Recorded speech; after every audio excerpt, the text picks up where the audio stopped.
Bonjour à tous, merci d'être avec nous pour La Voix est libre sur France 3 Provence-Alpes. Les syndicats ont décidé à l'unisson qu'il y aurait de nouvelles journées d'action les 28 octobre et 6 novembre prochains.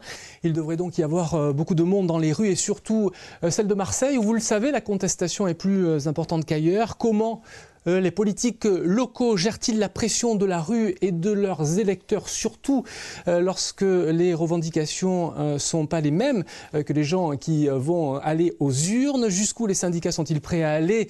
Le port de Marseille est toujours bloqué et les poubelles de la cité phocéenne ne sont toujours pas ramassées. Autant de questions que nous poserons à nos invités qui sont réunis autour de ce plateau. Isabelle Bonnet, bonjour, merci d'avoir accepté notre invitation. Vous êtes porte-parole régionale pour Lutte ouvrière. Richard Mallier, bonjour, vous êtes député UMP du département des Bouches-du-Rhône. Merci d'avoir accepté notre invitation. À vos côtés, Maurice Wolf, vous êtes chef d'entreprise, mais également vice-président de l'Union patronale pour le département également des Bouches-du-Rhône. Et Pascal Galéoté, bonjour. Vous êtes secrétaire général CGT du port de Marseille-Fos. Merci à tous d'avoir accepté de débattre autour des points que je viens d'évoquer. Richard Mallier, est-ce que les mouvements de rue, à votre avis, sont un moyen de faire de la politique autrement ? C'est pas un moyen de faire de la politique autrement, c'est un moyen de manifester, c'est un moyen de s'exprimer. Et moi, je ne suis pas étonné personnellement de voir la masse de manifestants qu'il y a dans les rues, compte tenu de la réforme qui est en jeu. Donc, ça me paraît tout à fait normal. Donc, nous écoutons, nous voyons un petit peu ce que dit la rue. Vraiment ? Oui, on écoute, bien sûr qu'on écoute, mais on sait pertinemment qu'à un moment donné, où on ne peut pas aller plus loin. Je veux dire, soyons clairs, autour de nous, on voit bien les pays, y compris les pays qui sont gouvernés par la gauche, on voit bien ce qui se passe au niveau des retraites. Donc, je veux dire, on ne peut pas être à la traîne constamment de l'Europe et être le pays le plus frondeur. Oui, d'accord. Donc, ce n'est pas un moyen d'influencer la décision politique. Vous savez, on a demandé aux... Parce que ça, c'est de faire de la politique, très concrètement. Juste un exemple. On a demandé aux syndicats de s'entendre sur la pénibilité, par exemple. Ils n'ont pas réussi.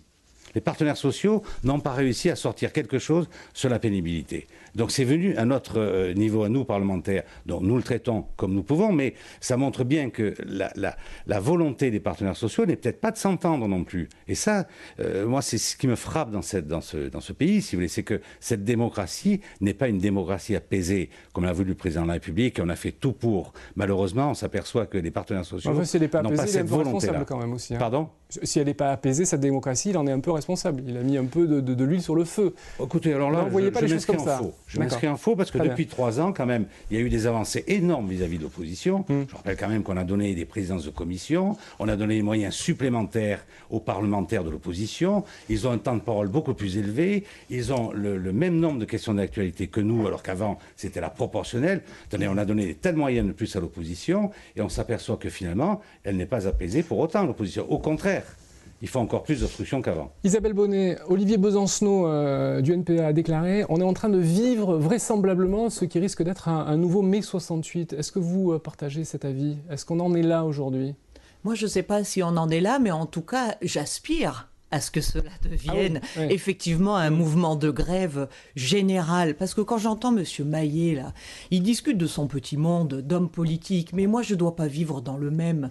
Moi, j'ai été voir les grévistes de Monoprix qui se retrouvent avec des salaires de 850 € par mois pour des temps partiels imposés, évidemment, de 20-24 heures par semaine. J'ai vu les salariés de l'hôpital Saint-Joseph qui sont descendus dans la rue parce qu'ils n'en peuvent plus dans cet hôpital privé à but non lucratif, comme on n'en peut plus dans l'hôpital public de toute façon, parce qu'il y a de moins en moins d'infirmières, d'aides-soignantes et de personnel. C'est la faute du gouvernement, c'est la faute de l'exécutif qui ne prend pas les bonnes décisions. Oui, mais il y a une situation qui est explosive, donc tout le monde aujourd'hui regarde le mécontentement qui s'exprime comme si c'était quelque chose d'anormal.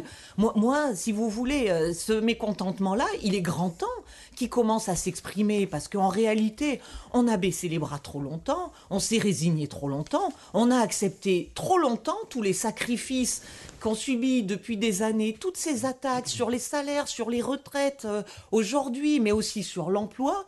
Il est grand temps, effectivement, qu'on dise qu'on est en colère, qu'on supporte plus cette société-là. Effectivement, la colère s'exprime très concrètement à travers la rue. Et effectivement, quand on regarde les chiffres, même s'ils sont en train d'évoluer, on s'aperçoit que globalement, la population française est plutôt solidaire de ce mouvement de masse.